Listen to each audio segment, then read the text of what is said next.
Hello, everybody. I wanted to do a reading of Adastra. I've already read it. It was actually the first VN that I read, but I really wanted to do a reading of it sometime this year. I haven't read any of Kimia yet, and I wanted to do this before I do that, so, you know, gotta hurry up and do it.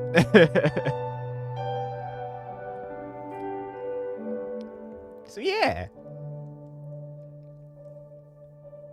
Let's do it.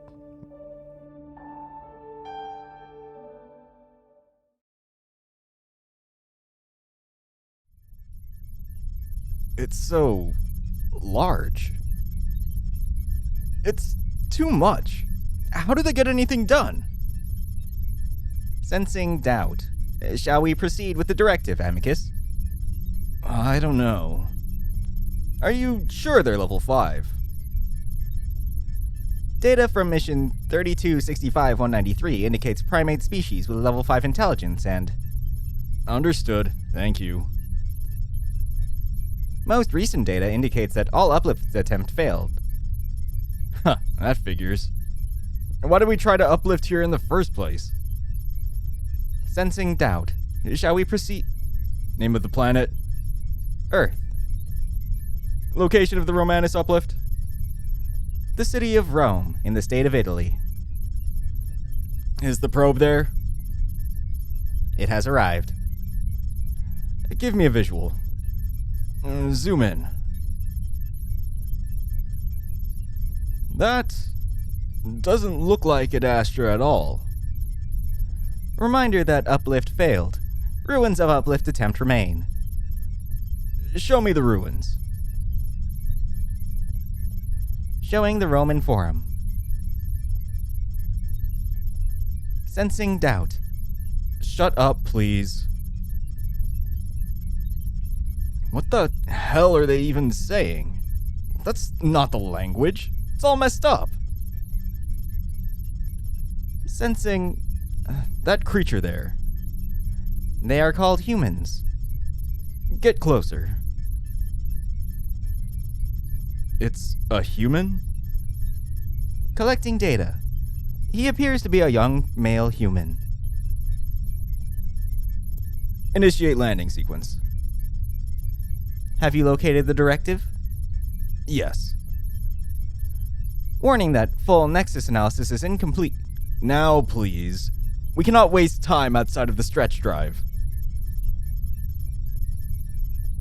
Initiating landing sequence.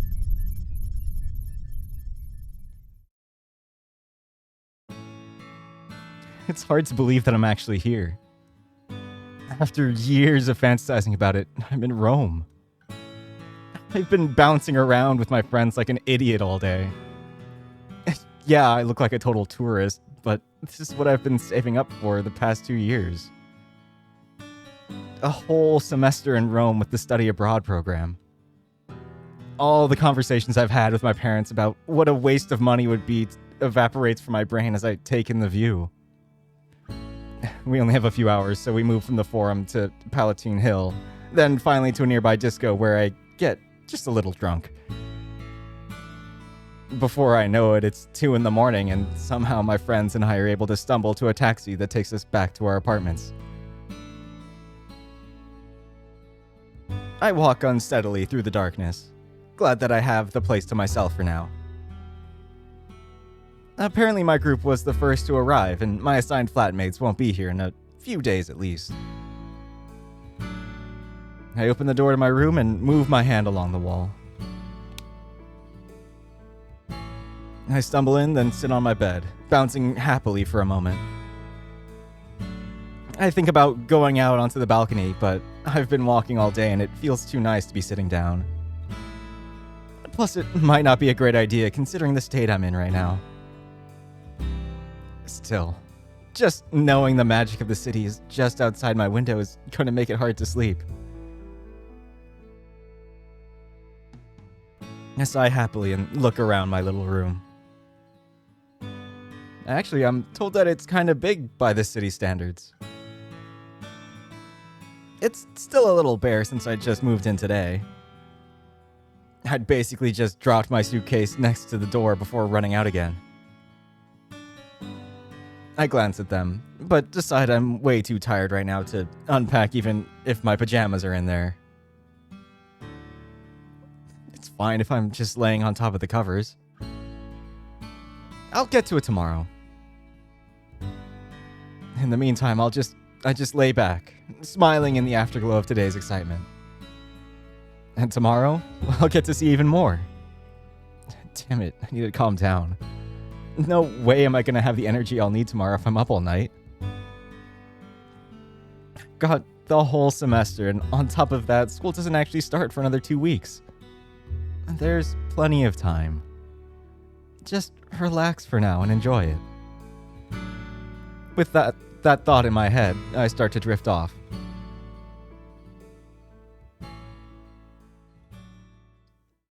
Something moves. I lay there in the dark, wondering if I dreamed it. I had been dreaming, even though I can't remember exactly what it was about. Something about a portal, maybe? I listened for a while, but there's no other sound.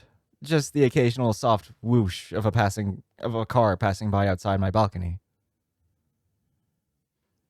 I shift around a little. The suffocating humidity is making the sheets stick to my skin, and I wonder if maybe there's a fan in the closet.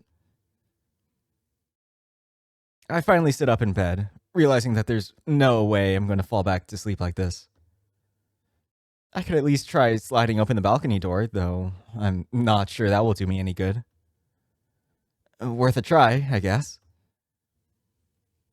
I groggily slide out of bed and try to slide the glass door open, but it doesn't budge. I struggle for a few more seconds before sighing and moving toward the door to find the light switch. My feet slide along the semi-cool wooden floor, which feels great, while my hands stretch out in front of me, searching for the wall.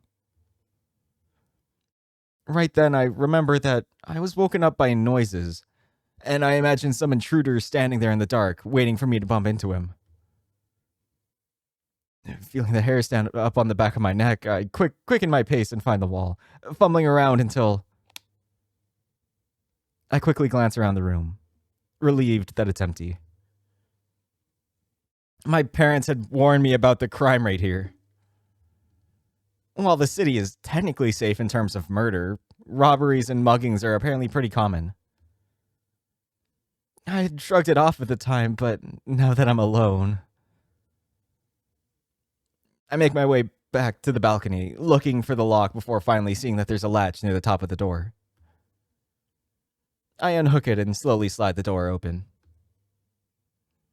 I'm disappointed to find that the air wafting from outside is almost as stuffy as the air inside. Still, I take the moment to stare out at the lights of the city for a while. Even though I'm more interested in the ruins, the city itself is undeniably beautiful. Nothing like my hometown. That's when I notice that there's a strange smell in the air, like burning rubber. I stick my head out a bit further, looking around for the source, but I see nothing. Maybe that's normal here? I look back at the clock on the wall. 4 a.m. I sigh and shuffle back to the bed, only realizing that I've left the light on once I've already fallen back first onto the covers. I sigh and will myself to get up, but the tiredness has returned and the heavy humidity is almost like a warm blanket pressing down on me. I close my eyes. I'll get up and turn it off in a second. Just need to rest my eyes for a bit. Just for a bit.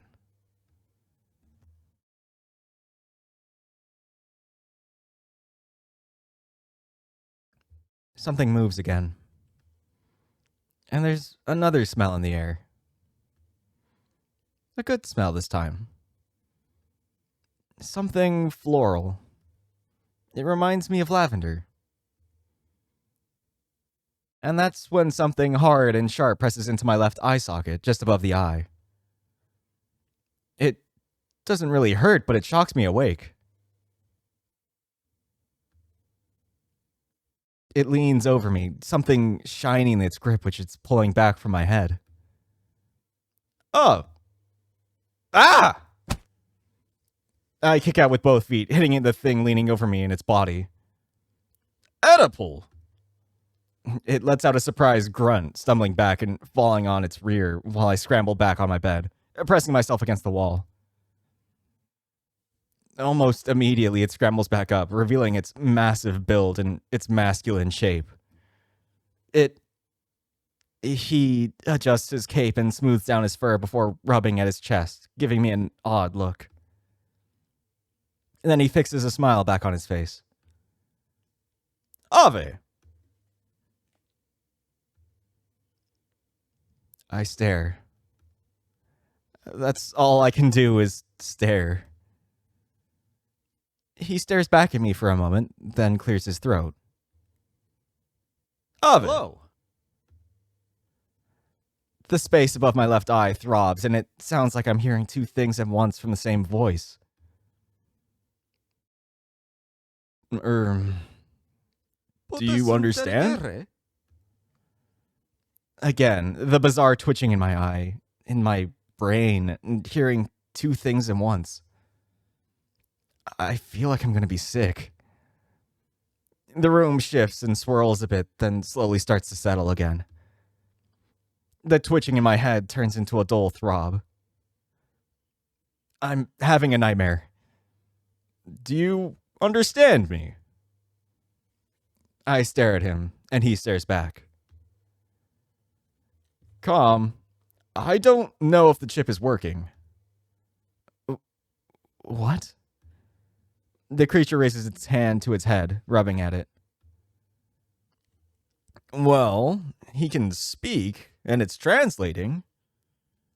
Can you understand me? When am I going to wake up? He keeps staring at me, and automatically I respond to him. Yes? Ah, good. It seems it's finally working now. They take a moment to adjust to the host's brain. I struggle to keep up with his words. I'm still hearing what he's saying.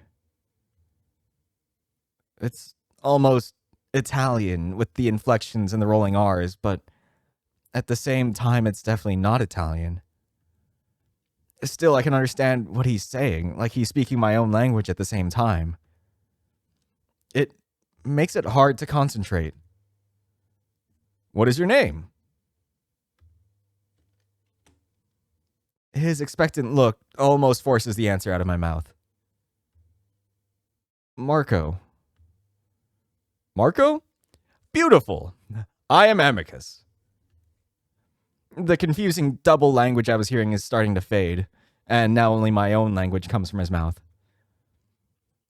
It's odd, the words not quite matching up with his lips. What's even more distracting are the massive canines that continue to flash behind those lips. I need to get the hell out of here. Dream or not, I don't like the look of the teeth and claws on this thing. Is the lingua having troubles again? I don't respond, instead glancing at the door just to the right and behind this. Amicus. He frowns. Calm. You told me they're level 5. I can't even speak with it. It takes me a moment to realize he's not talking to me. I hear a soft chatter coming from the wolf, like someone's talking to him from a phone, but I can't see anything. Yeah? Well, he kicked me in the chest. Amicus rubs at his chest with a frown. More muffled speaking. Of course I didn't. He just kicked me. He's looking at me like he has no idea.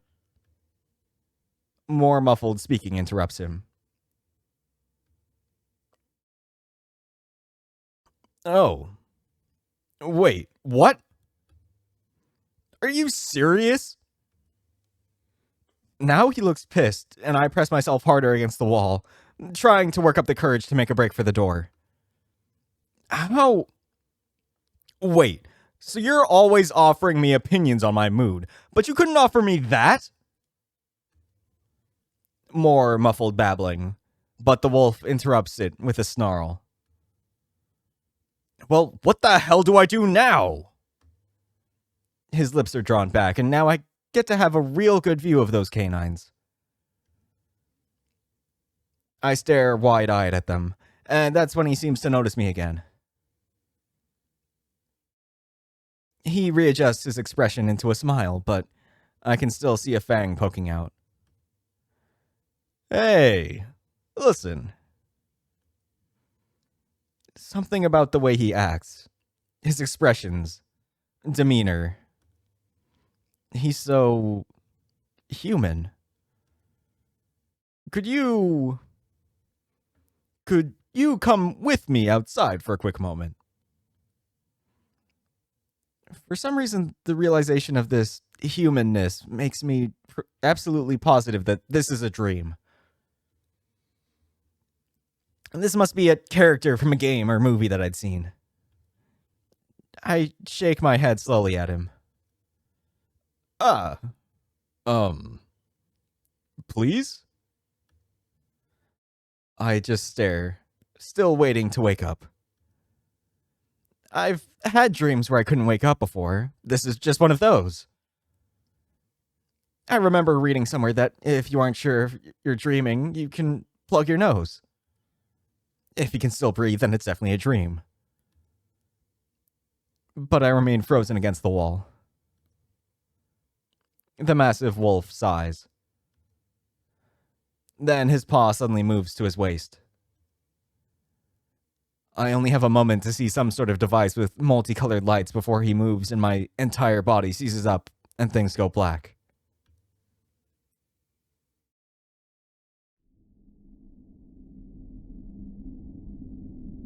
My body feels strangely numb. It's like when I wake up with a dead leg or arm, except right now it's my entire body. The only thing I can really feel is a sharp, cold pain behind and above my left eye. I try to wiggle my fingers and hands, wondering if I'm having some sort of sleep paralysis. They move, at least I think they do. Everything's so dark. Am I still in the apartment? Usually there's a little bit of light coming from the balcony because of the street lamps, but everything is pitch black. I start to feel a little panicky, both from the numb feeling and also the idea that I might have gone blind somehow. I try to remember what happened last. Did I go out somewhere? Maybe a club? The disco. Did I take something? I start to push myself up, and that's when I feel something soft under my hands. And something very hard under it, like concrete. I'm definitely not in a bed right now. Now I really am starting to panic, wondering if I've been kidnapped. I get on my hands and knees, thankful that at least the numb feeling is going away. I'm also relieved to find out I'm not blind. I see a soft glow of light outlining what's roughly the shape of a door in front of me. I open my mouth, about to call out before I force it shut again. I have no idea where I am, or how I got here, but I'm not liking the signs. My head throbs a little, and I close my eyes tight, trying to steady my breathing, listening to my heart pound. I definitely got back to my apartment, and I remember going to bed, and then I remember... My eyes fly open as I remember that wolf creature staring at me with those blue eyes. And those teeth. Oh my god, there's no way. There's no fucking way. I open my eyes again and stare at the soft light, trying to listen. There's a constant hum of some kind, a whirring of a large machine. It's gentle and almost soothing, but it makes me think I'm in some sort of vehicle. But I don't feel anything. No bumps or turns. I slowly crawl toward the door, listening as hard as I can for voices or movement, anything that might tell me someone's nearby. As I get closer to the door, I do hear something. A type of beeping and chirping. I stay in that position for what feels like a solid 15 minutes, not hearing anything more. I think about trying to open the door, but I realize that might not be a great idea. I still don't know if that wolf is real. No, I know he isn't real. What's more likely is that someone slipped something into my drink and I hallucinated everything. I had laughed off my parents' warnings about that tourists are vulnerable in Rome, but now that doesn't seem so crazy.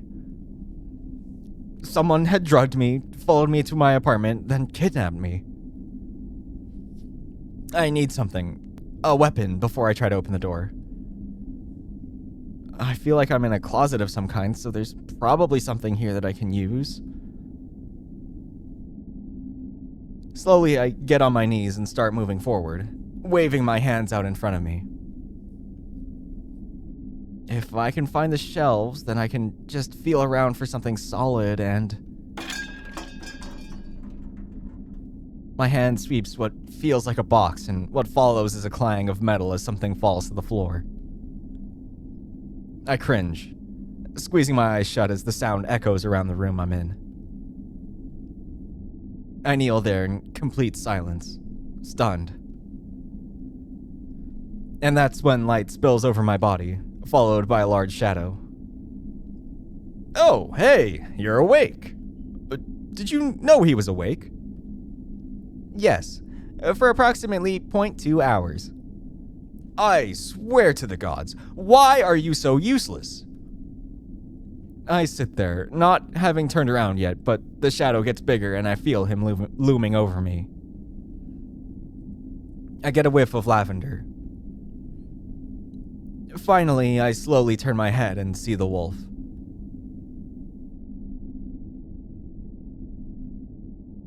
He towers over me, his broad muzzle pointed down so that he can look me right in the eye. While his size and general demeanor are intimidating, his eyes are warm and friendly. That doesn't really matter to me right now, as I realize that I hadn't been dreaming or hallucinating earlier. Or the dream/hallucination is ongoing. The wolf moves towards me, and I immediately scoot back until the shelves behind me dig into my spine. I vaguely notice the metal thing that I knocked over earlier. It's a polygon-shaped thing with a long cord running out of it. Remember, the human doesn't know about the Galaxias. Proceed with caution. The wolf's ears flick before he visibly tries to write his expression into a smile. Hello, human. Sorry. I mean, Marco, right? Again, I get caught up in watching the movements of his mouth counter to what I'm hearing in my brain. Then I notice that he's waiting, watching me intently. I open my mouth, then close it, then nod. The wolf still stares at me, seeming not to understand. Right? The silence stretches on until I finally force myself to speak. Yes. It comes out in barely a whisper. Great! So, now that we understand that, I can tell you that I'm from the star Stella Vita, very far from here. The wolf sets his paws far apart, his eyes wide as he emphasizes the distance. He's talking to me in a way one might to a very dumb 2-year-old. I live on a moon called Adastra. Do you know what a moon is? You live on what's called a planet. I stare at him for a minute, almost offended despite my continuing shock. Amicus smiles gently. A moon is a large... I know what a moon is. Amicus blinks at me. We have one. My words feel automatic. Actually, everything feels like it's on autopilot right now. Oh, well, I didn't know that. That's great. There's an awkward silence as the two of us stare at each other. The initial fear is wearing off. I feel that if this alien is meaning to hurt me, he would have done it by now. At least, for now. Amicus rubs his paws together nervously. Are you hungry? He motions at his mouth, then rubs his stomach while licking his lips.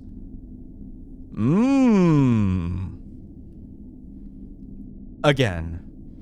Gestures and expressions that I have no trouble interpreting. The only alien thing about him is his appearance. I don't know. The wolf frowns, almost looking frustrated. His slow speech gets even slower.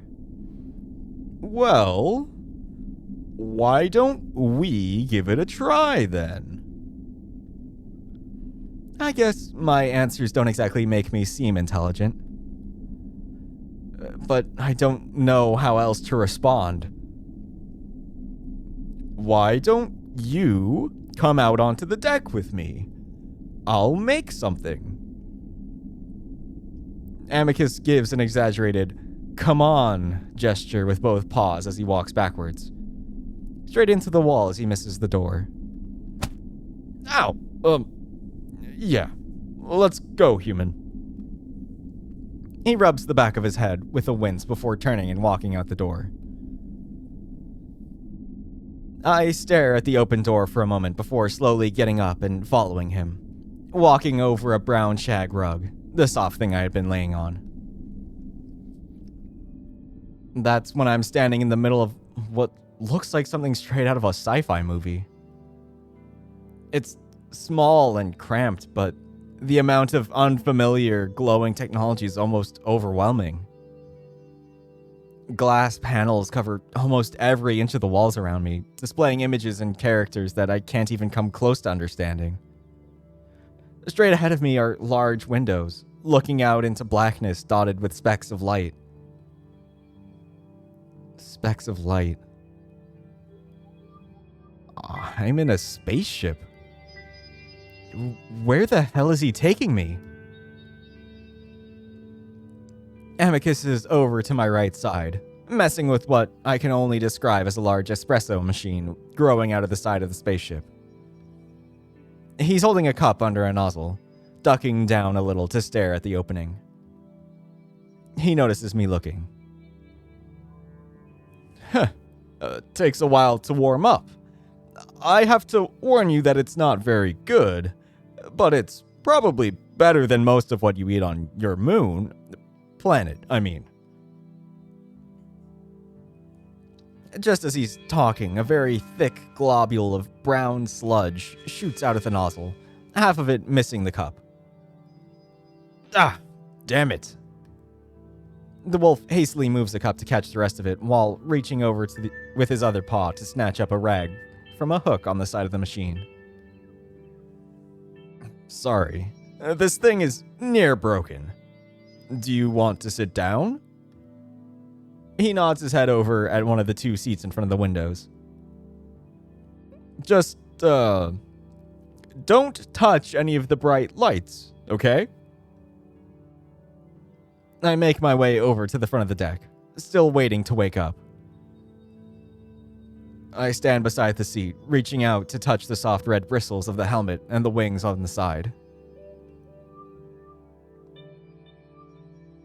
This only enforces the feeling that I'm hallucinating or dreaming. There's a strange Roman influence to Amicus in the ship, one that's almost cartoonish. Has my obsession over Rome gone too far? I can just imagine myself in some Italian hospital right now, babbling about Roman wolf aliens. Go on and sit. Amicus plants himself heavily in the seat next to mine, holding 2 cups of what looks like brown sludge.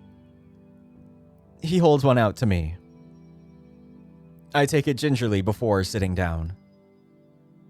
Looking into the cup, the food has the consistency and look of half-melted chocolate ice cream.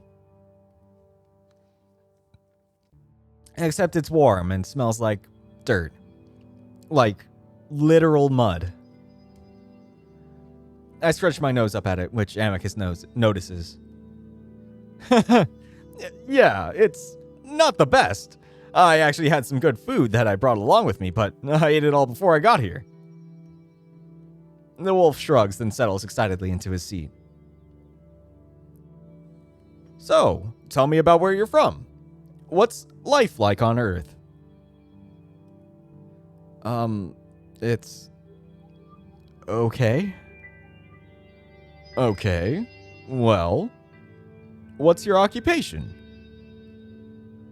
I'm a student. Oh, what discipline?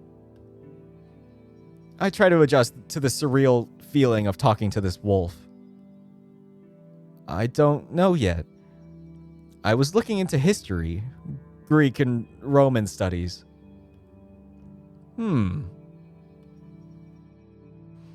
That seems confusing to him for some reason. Do you have an emperor? What's he like? I catch myself staring at his mouth again, at the weird way his mouth is unsynced with his words. No. Then how... I interrupt him. Why isn't your mouth matching up with the sounds you're making? Eh?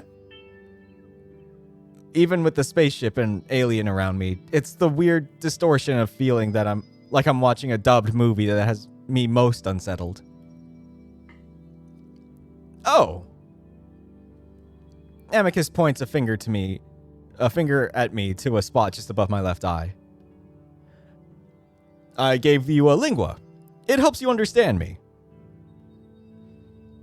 I stare at him, but he doesn't offer anything more.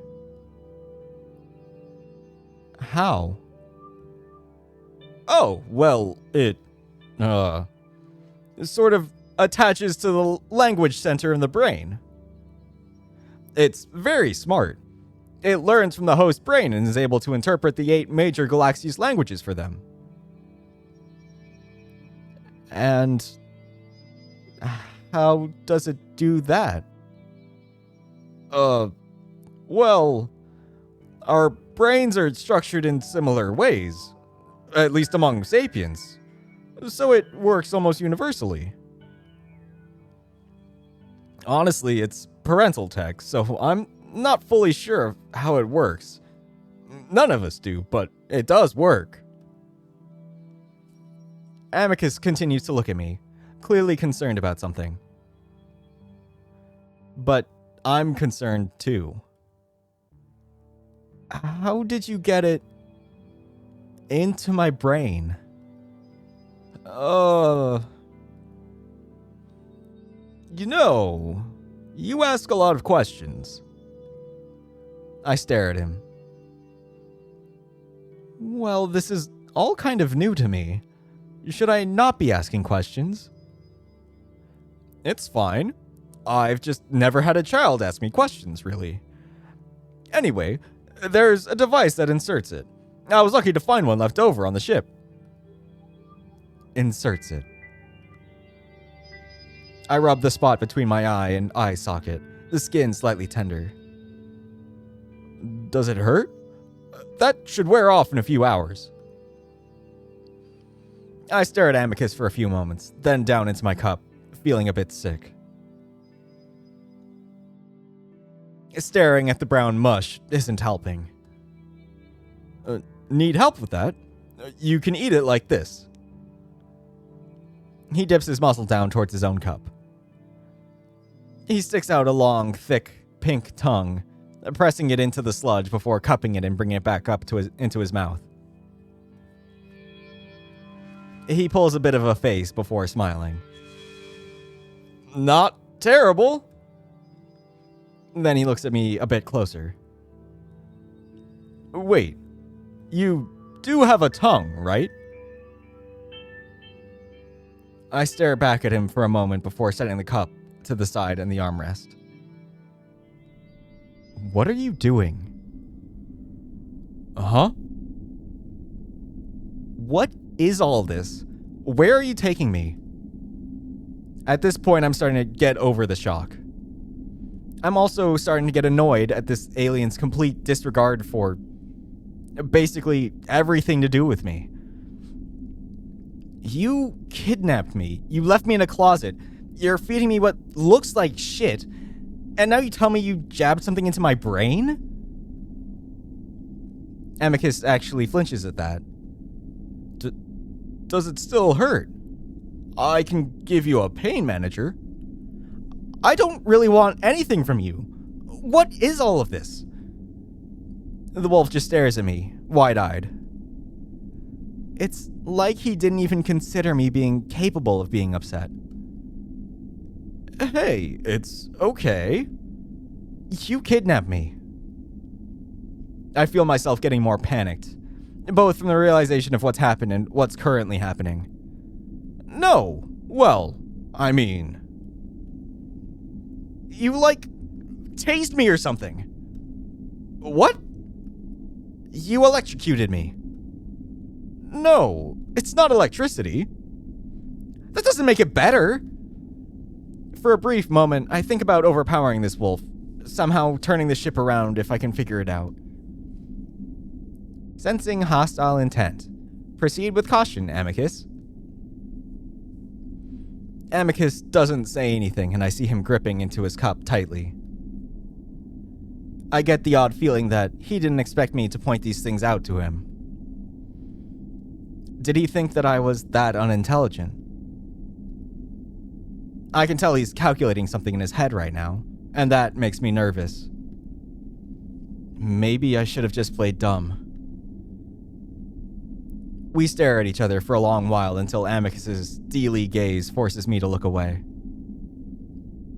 I choose to glance up at the ceiling, deciding to change the subject and give myself some time to think. What is that thing? Amicus clears his throat. What? That voice. I nod up at the ceiling, in the vague direction where I heard the sound come from. The thing that can apparently sense my hostile intents. Oh! Amicus looks up at the ceiling too. That's Computatrum, or Com. He's pretty annoying, aren't you, Com? I can provide diagnostics on the ship, on the mood and competence of the crewmates, on thank you, Com. Anyway, he's not actually a sapient. He's a program that can process language and spit out information stored in his database. Amicus pauses.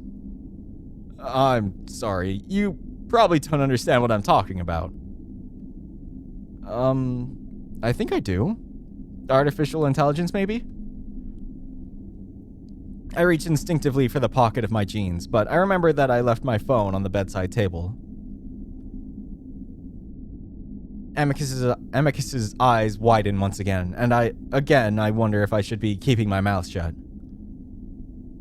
Revealing how much I know seems to be some sort of trigger for him. Ah.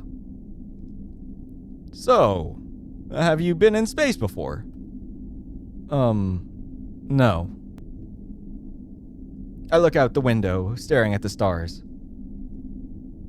Okay. Have your people ever been to space? No. No, we haven't. Do you know what atoms are? Nuclear energy, maybe? No. Based on Nexus analysis on Earth, these statements appear to be misleading, Amicus.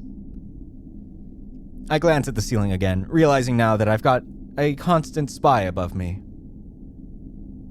I look back at Amicus and we stare at each other in silence for a long moment.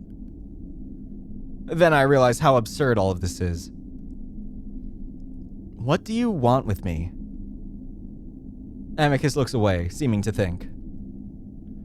Well, it's part of a program on my planet to introduce new aliens to the Galaxius. What is that? It's the Greater Galactic Civilization, Marco. It's a gradual strategy to slowly introduce Earth to the idea of other sapiens. Oh. Is this happening to other humans? Yes. I contemplate this for a moment. And when you're done showing me, you'll take me back? There's a momentary pause that I don't like very much. Yes. I imagine I'd hear, "These statements appear to be misleading" from Calm right now, if he were on my side. I look into my cup of brown sludge again. Well, to be honest, I'm not all that interested, so could you just take me back? Now? Amicus stares at me. I've got school and a family. They don't know where I am right now. I mean, don't you want to see the galaxy? I really think that it would be amazing for someone like you that hasn't seen it before. The wolf starts fidgeting with his paws, not looking at me, choosing to stare out the windows. He isn't wrong. It would be pretty cool to see the galaxy, but not with someone like him who kidnapped me, taking me somewhere for a reason that he isn't telling me. No, I actually want to go home right now. Amicus stares at me for a full 10 seconds before looking away. How about we wait until we get to my home, then we can discuss it? No, take me back. I feel my heart hammering in my chest as I start to realize that this alien is definitely not going to take me back. I stand up and Amicus flinches and brings his paws up to his chest, as if I'm going to attack him. We stay like that for a moment. I'm breathing hard, staring down at the wolf while Amicus stares back up at me, wide-eyed. Finally, Amicus lets out a big sigh, looking back out the window. Okay, I'm going to take you back. I'm sorry. I watch him for a moment, looking for signs of sincerity, but he still won't look at me. Really? Yes. But it's complicated. We're on a trajectory for Adastra. It'll take time for us to turn around. I keep watching him, not sure what to do. I feel like he's lying, but if he is, there's really nothing I can do about it. I'm stuck here with him, probably millions of miles from Earth, with no way of knowing how to get back. So I just stand there, arms folded tightly around against my chest, staring out the window too. That's when I see a star brighter than all of the others, almost too bright to look at. Is that the sun? The what? Is that my star? My planet's star? Amicus squints in the direction I'm looking in. Oh, yeah. Yeah, that's your star. I can't remember the name we have for it. It's a bunch of numbers. How far away are we? Not far. We could get back there in no time. Amicus stands up next to me, seeming to stretch. So, are we going back? Yeah. Just gotta do it in a way that doesn't waste too much energy. I still have to get back to Adastra after all. I stare in the direction of the sun again, my gaze slightly averted from the piercing dot. How long has it been since I was kidnapped? I wonder if my friends have alerted the school, or even the authorities. How am I going to explain this? There's a movement to my right, and just as I'm turning to look, something cold presses into the side of my neck. A familiar sensation of my muscles tightening up makes me slam back into the seat. At the same time, my mind seems to wipe clean. Empty. Suddenly, I'm surrounded by soft and warm gray fur. I feel like a limp blanket as I'm flopped around, my muscles like jelly. It's not a bad feeling. In fact, I kind of feel great. I would smile if my I would smile if my facial muscles were working. I'm laid on the ground and then my arms are pushed behind me. Something starts to wind around my wrists. Still detecting consciousness from the human. Insufficient charge used. I used it on the lowest setting. I think I hit him with too much last time. Looks like he's mostly out anyway, though. I hear ragged breathing in my ear as my arms are jerked around. Damn it! He's more sapient than any child I've known. Sensing distress. Would you like a stress tablet, Amicus? Maybe even as intelligent as a wolf. Well, almost. If they've been to space, then they're far past level 5. I try to open my eyes, but the eyelids are too heavy to lift. Maybe level 10? My brain isn't really working either. I can't seem to focus. Padded footsteps move around my head. Then I hear what sounds like an alarm, followed by something I can't really explain. My mind startles as that deep voice starts up again. What do I do now? I've messed this up about as badly as I could have. Solutions, Com? Solutions. Consider returning the human back to Earth. If no evidence is left behind, it is unlikely his statements will be believed. Too late for that since I've just activated the stretch drive. Yes, that was inadvisable. Yeah, well, I don't know how advanced his species is. If he was being misleading, then that means they're spacefaring. They could have patrols in their star system. I wanted to get out as soon as possible. You know you could have offered the solution before I did that. You've set me to minimal interruptions. Next solution. Consider termination of the human and incineration of the remains through the radiation of the stretch drive. Oedipal, no! Next solution. Consider taking the human to Adastra and use him as your pet, as you originally planned. From there, you may pass him off as less sapient. It is unlikely you will be questioned. I don't know. He already despises me after what I just did. Amicus. Alternative solutions point to a higher likelihood that the monitors will be alerted to your actions.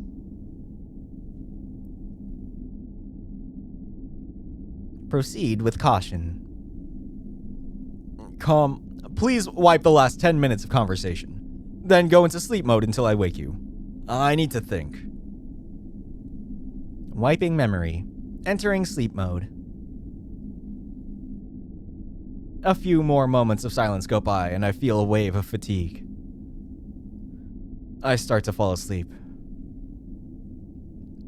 The padded footsteps move closer to me, and I feel a presence looming. Then something heavy and soft rests on my forearm. I'm sorry. This was a mistake.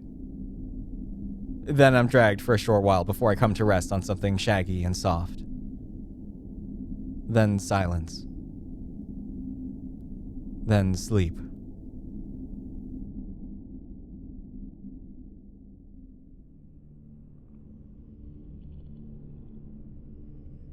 I float in a void of nothingness. Not even blackness, nothingness. The feeling of having no sense of self. The boundaries of my being having no boundaries. It makes me panic. I'm still here, but nothing else exists. Am I all there is? I feel the borders of my sanity start to bend and break. It'll only last a moment before something massive and all-encompassing grabs hold of me. Instantly, I'm comforted, calmed by a sense of complete security. All is as it should be.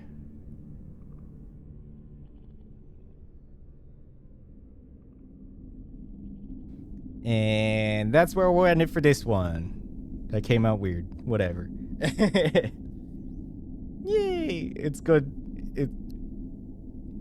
It's been a while since I've read it. It's fun. I like it.